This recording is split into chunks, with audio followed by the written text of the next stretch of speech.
want to take a team that I feel like we haven't talked a lot about, and they're rolling right now, and that is the Pelicans. They won their 4th straight. They beat the Wolves 117-106, and Zion scored 27. And this was on the second night of a back-to-back for them. They go on the road, and they shoot 56% from the field versus the best defense in the league. And Zion and Brandon Ingram were both awesome. They combined to shoot 18 of 26 from the floor. Herb Jones has found his three-point shot. Couldn't shoot all that well to start the season.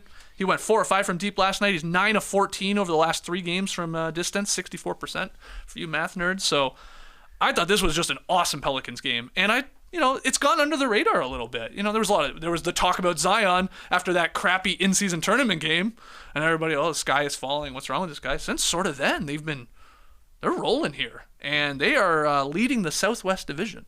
If you care about that, 21-14, won 4 in a row, like I said. Yeah, they're 9-4 since the tourney, which I do think kind of hurts some people. Like the Lakers got that high, the Pacers had that high right after it. They all kind of plummeted a little bit, and the Pelicans were ridiculed. They were talking about what we're going to do in Las Vegas, and obviously that didn't happen. But I loved how Brandon Ingram had a very quiet 19-point night in this game, but he wasn't forcing it. And I think that just makes everybody around him better, even though he can get the ball. We saw him even going back to Team USA, where he went from the starter in the World Cup this offseason to on the bench. I think he's just being smart by not shooting every single time, and guys helping out. And they didn't even have the Trey Murphy with them in this game. They had other guys to pass to, and that was smart. That's why they win. It was a clean game for the Pelicans. What I mean by that is 30 assists to 12 turnovers.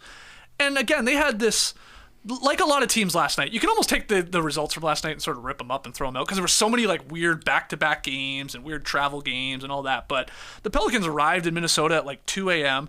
Again, they're playing the best defense in the league. Minnesota was, I think, up until last night, 14-1 at home. They'd only lost once there, so really good in their own barn. And for the Pelicans to play like a damn near perfect game here really impressed me. Over their last 12 games, they're a very good 9-3. But if you dig deeper, they lost those 3 games by a combined 5 points. They lost twice to the Grizzlies.